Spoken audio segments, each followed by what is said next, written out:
Hey there, guys. Alright, today we are back with some more of the Great War. We're on to week 64. Learning lessons from Loos. Bulgaria enters the war. Spoiler alert, guys. God damn. They gotta really keep these spoilers out of the chat. At least they haven't told us who wins the war yet. I'm glad about that. Such a stupid joke. Before we dive in, make sure you go and check out the links in the description box below. I would love it if you joined the Discord and followed me over at Twitch. Okay, let's go ahead and just dive right into the video. Hopefully it's an exciting week like the last episode.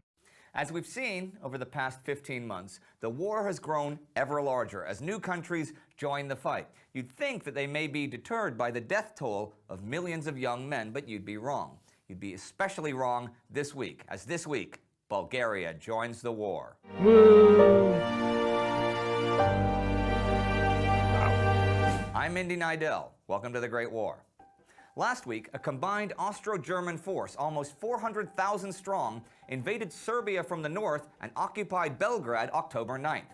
Further south in Salonika, in neutral Greece. You know what's crazy, though, about the early 1900s to the mid 1900s? So let's just cover World War I, World War II, and Korea. Vietnam, you can kind of fit this into the bag as well. You know, let's lump Vietnam into it. But after Vietnam, war is no longer like these numbers. Vietnam, you could also kind of exclude out. I mean, there were large battles, but nothing like what is, I would say, you see the numbers seen in battle like in like Korea, World War II, and World War I. These 400,000 all going in on a relatively localized front here. Like, this is a pretty small front, and then you compare it to Vietnam, which is a bit larger than Serbia, but it's like, you know, Vietnam is a poor example of this. Afghanistan, Iraq, which are roughly, I think both of them are larger than Serbia in landmass. And they do not have these numbers. They don't even have 50,000 American. I don't think the numbers ever really went over 20,000. I don't know the numbers for the invasion forces. Iraq might be more. But like right now, what? We have less than Afghanistan we've pulled out. Iraq had what? When we were still in those countries, what, we had a few thousand stationed in the last decade is roughly the number we kept. A few thousand, 10, 20,000. 20,000 on the high end, I'd say. We just don't we don't see these numbers come in for World War I, World War II.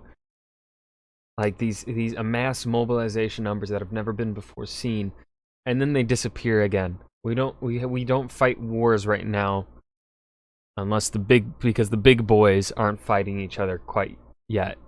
It could be in the near future, but we don't see these huge fucking 5-0 numbers. You know, at least we haven't seen them in a long time. 20,000 French and British troops landed to help the Serbs.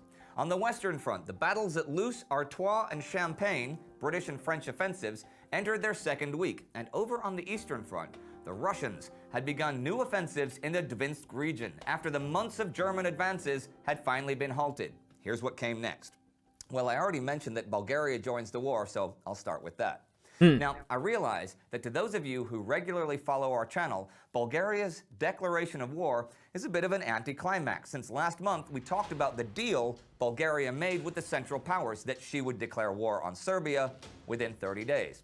But that the German and Austro-Hungarian armies would have to attack Serbia first. That attack came last week, so Bulgaria was now obligated to begin her own attack. And that began on October 11th, as the Bulgarian forces attacked the Serbs at Belogradchik.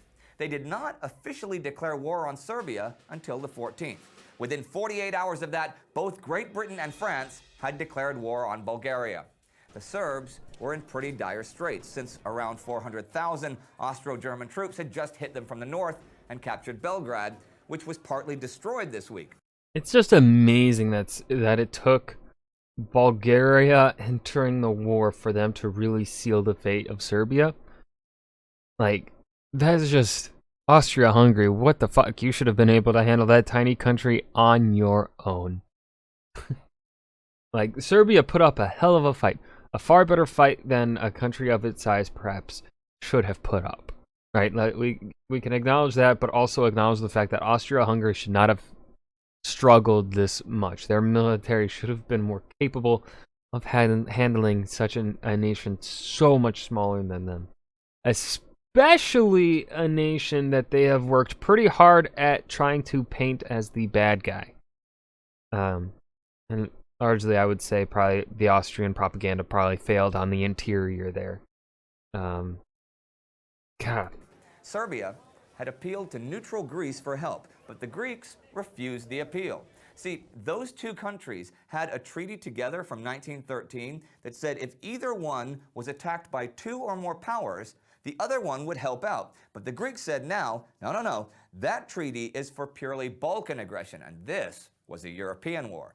Still, the French had landed all those troops last week at Salonika, and this week, on the 14th, the first French units reached the Serbian-Greek border, and 18,000 more French troops landed at Salonika. Those troops had been pulled from Gallipoli, where the stalemate continued after nearly 6 months. It was fairly...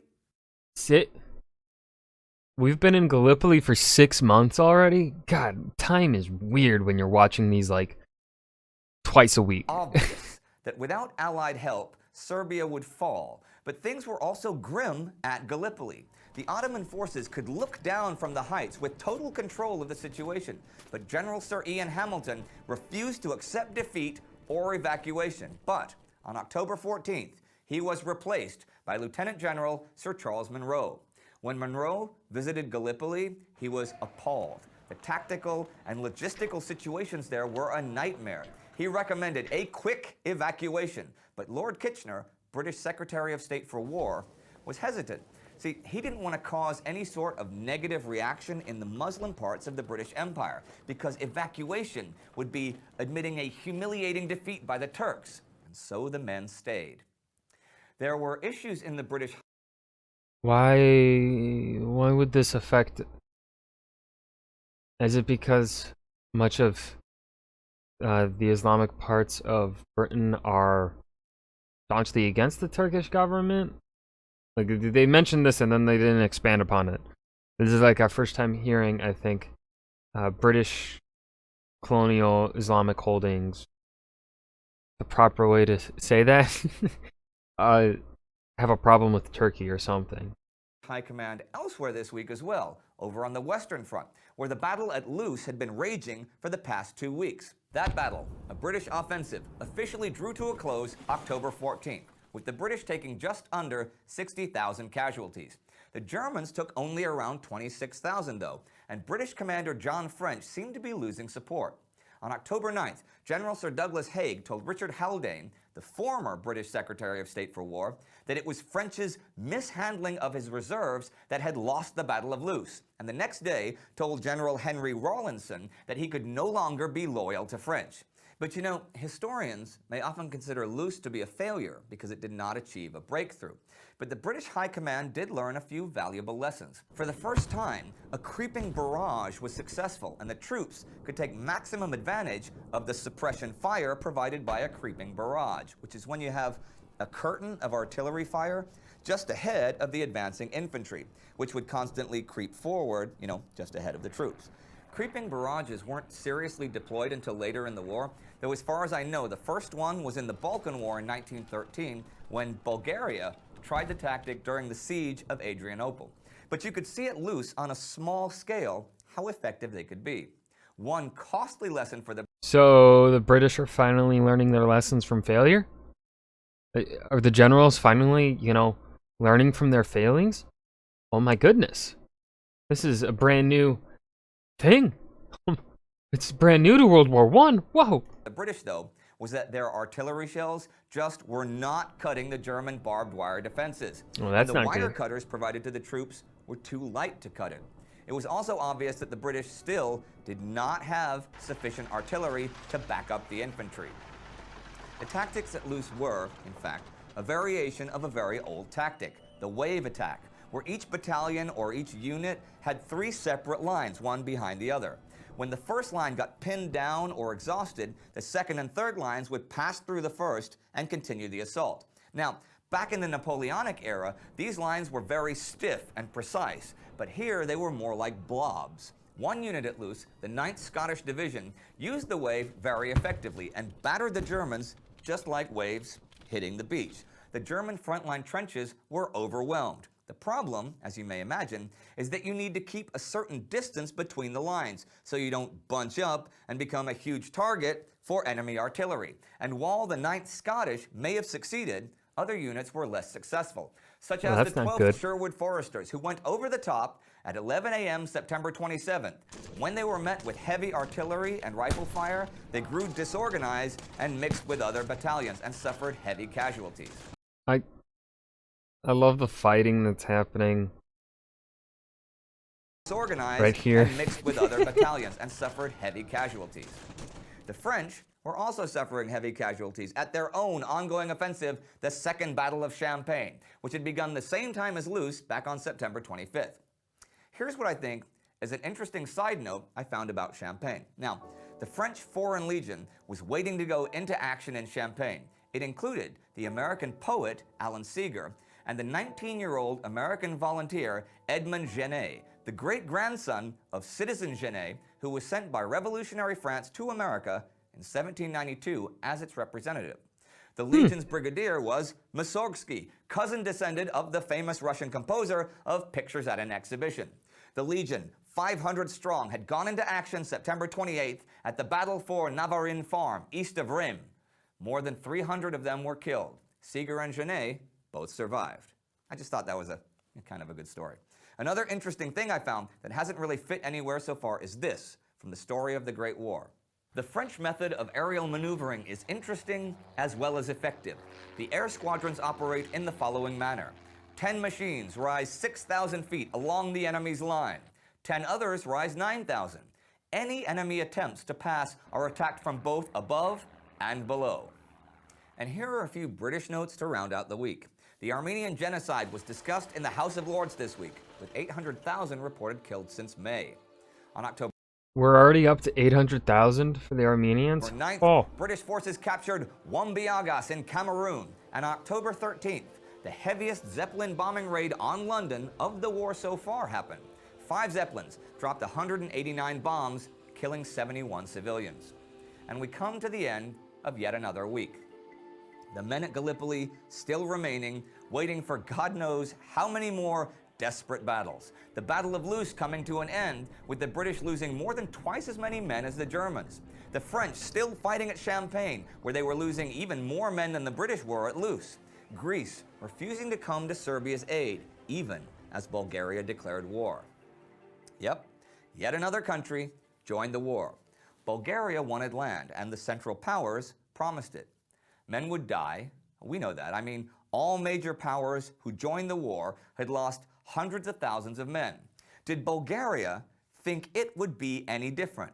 By this time, Bulgaria had mobilized over 600,000 men, nearly a quarter of the male population of the entire country, including all age groups. Dang. The field armies that invaded Serbia were 300,000 strong, and here's something I bet you did not know.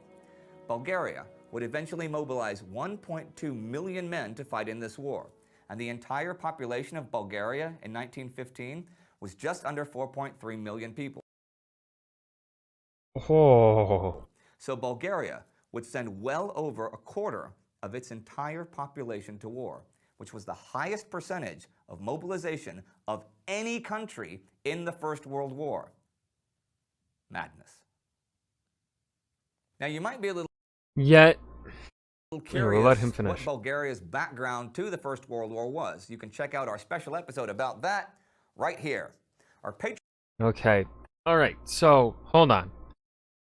Various incident, but Serbia lost the most amount of population percentage. They lost, I believe, upward over at least 25%, and I believe they are the clear number one nation in terms of percentage loss of total population. So where does Bulgaria compare on the list now? Is Bulgaria close to Serbia? Or do they not suffer as much? I don't think Bulgaria really suffers all that much in this war. They'll fight a war against the Greeks, but I don't think they'll be... Because the British don't really make much headway, I believe, north of Greece. They'll make headway. There'll be a breakthrough in Austria-Hungary on the Italian border, I believe. And then, of course, there's a coup/civil war in Germany before the French and British really start making headway into the German mainland. So, I think Bulgaria gets out of the war okay. All things considered to it, with what side it joined. Compared to everyone else around it, you know, compared to the Austro-Hungarians, compared to the German Empire, compared to the Ottomans. Bulgaria, I'd say, gets out okay. But, yeah, that was learning lessons from Loos. Bulgaria enters the war, the Great War, week 64. I hope you guys enjoyed. Remember to hit that like button and subscribe for more, and I will see you guys in the next video. Peace.